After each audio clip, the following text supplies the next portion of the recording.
Hey guys, what's going on? NGS back again for another video, and it's time for vlog number 101. So let's get right to it, shall we? What's been going on with me in my personal life? As far as leisure is concerned, I've been catching up with a lot of anime in my backlog via Crunchyroll. I completed Orishura and Kids on the Slope, and I'm trying to finish up whatever's left I have of Kokoro Connect and this other show that I can't prompt myself to finish. It's just so weird, the concept, and I actually get kind of sick watching it.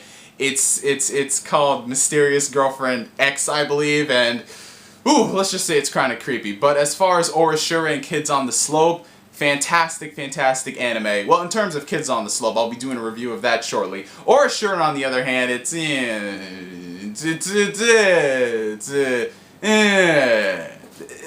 very interesting color palette. I will just say this, everybody is just so illuminated. Outside of that, I've been catching up with a lot of TV shows on Netflix, as well as starting some new stuff. I started Weeds a couple of days ago, and yeah, all I can say about that is hashtag First World Suburban Problems. Doctor Who, on the other hand, very good show. Christopher Eccleston, I completed his run a couple of days ago, and I'm now on the David Tennant run.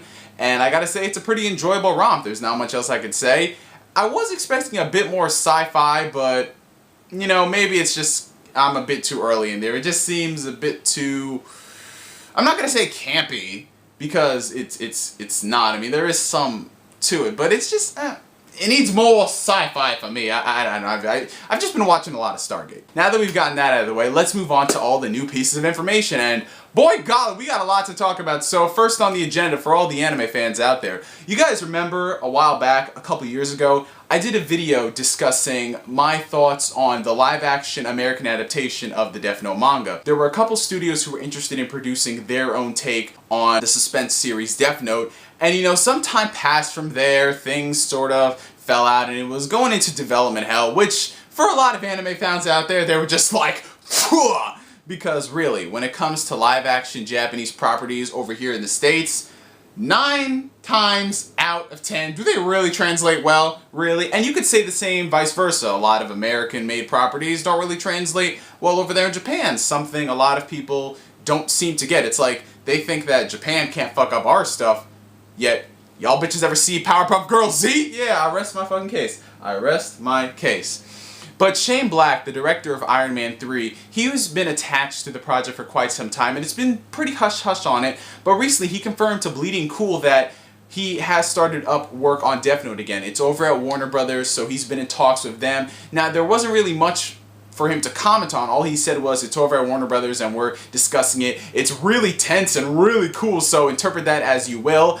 But there is nothing concrete, there's no release date, no actors, no writers whatsoever. But Shane Black is attached to it. Personally, this does give me some hope because I do like Shane Black. I think he's a great guy. I've seen the work he's done prior to Iron Man 3. And with Iron Man 3 coming out next week, we'll just have to see if he still holds, he still has his charm on that front. But for all the people out there, there you go. A Death Note live-action American adaptation. Will it happen soon? Hey, in 2010, we were talking about how we wouldn't see a Death Note movie till 2015. But when you look at it, 2015 is only 2 years away. And speaking of 2015, how many fucking movies do we have coming out there? We got the Avengers sequel coming out, we got Star Wars Episode 7 Lens Flare Edition, and now we got this, a Ratchet and Clank movie. Oh my fucking god, man! I cannot begin to tell you how excited I am for this. This has been something that it's always been in the back of my mind for the longest time. It's something that when I first started playing the Ratchet and Clank series, and even when I started playing the PS3 games, it just amplified that. Why in the world hasn't Sony gone out of their way to create a Ratchet and Clank, like do something more with the license outside of the video games? But now they've partnered with this studio, which I cannot recall for the life of me, but their name is right here, and they're planning to release a feature-length theatrical Ratchet and Clank movie in 2015. Really awesome to see that they are going to be retaining the original cast, so James Arnold Taylor, David Kaye, and I believe Jim Ward, who plays Captain Quark, they're all going to be coming back, and I gotta say, goddamn, this is going to look phenomenal. They have a trailer up there, and I've been saying for the longest time, the Ratchet and Clank series, visually alone, it rivals some of the stuff that Pixar's done. I think that was one of the main, what's the word I'm looking for? The positive points that people have made for the Ratchet and Clank PS3 games. The games look so good that it's like you're playing a Pixar movie. So I cannot wait to see what they're going to do with this. Apparently, they're going to be going back and retelling the story. It's going to be an origin on how Ratchet met Clank, so expect some dark and gritty elements to be in here and people dying. They've also confirmed that a Heavenly Sword movie is in development. It's a direct-to-DVD title and not a theatrical release. It's pretty interesting that they would choose this out of everything else. I mean, I played Heavenly Sword. It was an alright game. I wanted to see something more from it, but Ninja Theory be a bitch. The fact that they are doing both a Ratchet and Clank movie and a Heavenly Sword movie kind of, I guess, reaffirms my notion that Sony is definitely going out of their way to try a new style of marketing. Because look at it like this. You have Ratchet and Clank in particular. Ratchet and Clank appeals to all genres, but mainly it's targeted towards the younger generation. So a kid goes and sees this Ratchet and Clank movies being advertised. He goes to the theater, and during the movie, they have a trailer for the upcoming Ratchet and Clank game available on the PlayStation 4, PlayStation Vita. Hey, put two and two together. Mommy, can we go to Best Buy and get the latest Ratchet and Clank game? It's like, I mean, seriously, that would work so dang well, especially if they market this right. And maybe for Heavenly Sword too, if they see that a lot of people buy the film when it comes out on home media, maybe they might do a sequel or it'll bring some interest in a sequel. Sony still does own the IP. It's not Ninja Theory's property, so maybe they'll outsource it to one of their many developers out there. Shrinking, but many developers they still have. So a Ratchet and Clank movie coming out in 2015. What do you guys think about that? Now, let's talk about more things video games. A perfect transition. After more than 2 months of playing duck and cover, Microsoft has finally confirmed that they will be revealing the next generation of Xbox on May 21st. Hashtag Xbox Reveal. May 21st, 10 a.m. Pacific Standard Time. You are going to be able to see the future of Xbox. And you know what that future is? Pizza Hut applications straight to your door. Connect 2.0. Connect Sports Season 3. That's the future of Xbox. That's all you need right there, because when you look at it like this, people like to joke about the Pizza Hut app. They're saying this shit sucks. Why the heck they didn't put Domino's on there? But hey, we can order pizza from our Xbox, but we also got Connect, so we can work out at the same time. It's a mutually beneficial thing for everybody. I can eat my pizza, and then I can work out at the same time. Well, maybe reverse that, not work out right after eating pizza, because then, but yeah, it's pretty cool. So y'all best be stop hating on that. Best be stop hating.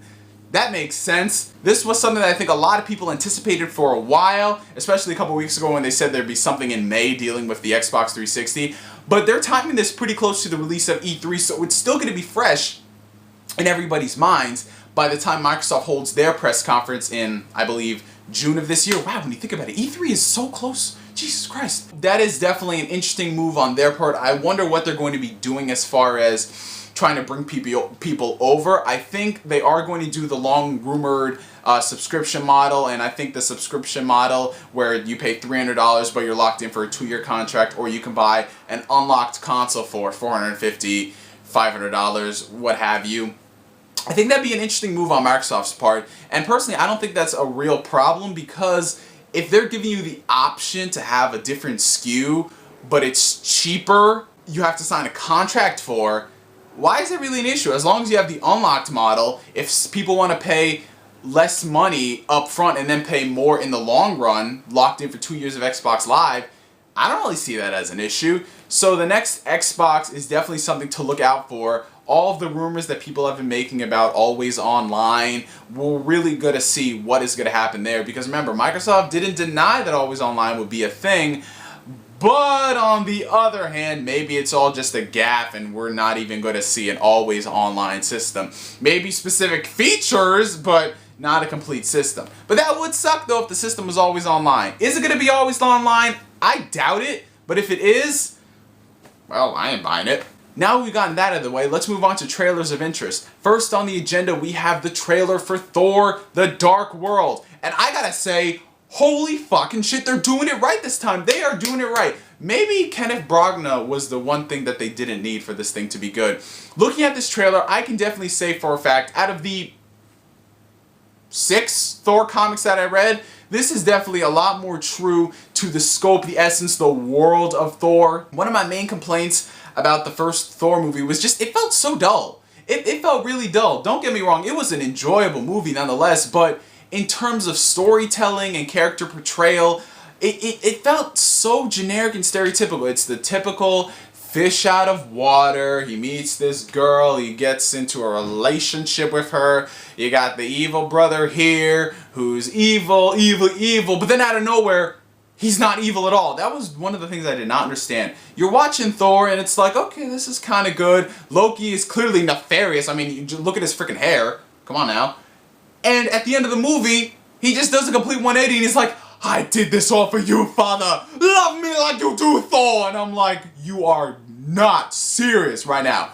Wow. If you watch Thor and then you go see the Avengers, look at the contrast in terms of character portrayal of Thor and Loki in the Thor movie and Thor and Loki in the Avengers. It's like the God of Thunder and the God of Mischief right there in that movie. Why couldn't they be done right in their movie? Oi. But this one does look really good. The guy who worked on it, I believe he also had a hand in Game of Thrones, so it's definitely evident in terms of, I guess, overall scope. That's really good. Now let's move on to the next trailer. This happens to be the final theatrical trailer for Man of Steel, and all I gotta say is, damn, 70% of this trailer is the same shit we've seen before. But hey, is that a problem? Is that a problem? Yeah, it's a problem. I think this trailer sucks. Oh, wait a minute, Hans Zimmer's score. Whew. While this trailer really wasn't the most jaw-dropping in the world, we've pretty much seen 70% of the footage throughout other trailers and various other promotional clips. This one really did hit home with me simply due to the score itself. The score, Hans fucking Zimmer never will let you down. Never let you down. Question, comment section right now. Out of all the composers in the world, who would you pick to score your life? Top 3 composers, be it Karuwada, John Williams, Hans Zimmer, who do you want to compose your life? But back onto this Man of Steel trailer, I do like how we got to see General Zod in action more. We got to see him spar with Superman for quite a bit. We got to see more of Lois Lane and that little back and forth she had with Superman in the interrogation room at the end. I thought that was pretty funny. But yeah, Man of Steel is my most anticipated movie of this year. I can't really say much on the trailer itself since, well, like I said, we've seen most of the footage out there. But damn, I'll be watching that movie trailer just for the score alone. Just for the score. And with that, it's time to wrap up Vlog 101, ladies and gentlemen. Which piece of information was your favorite? Comment down below in the comment section. Tell me, what do you want to see out of the next Xbox? What do you think about the Ratchet and Clank movie? Do you guys really think that Domino's is better than Pizza Hut? I want to know. I seriously want to know. Domino's be like, yeah, now made with 100% real cheese. What were you using before? What? God damn it, seriously. Links down below to my Facebook and Twitter. Follow me on Facebook. Like me on Twitter. Like me on Facebook. Follow me on Twitter. And I want to thank you guys for watching this video. I'm NGS signing out. And like always, I will catch you guys later. Peace.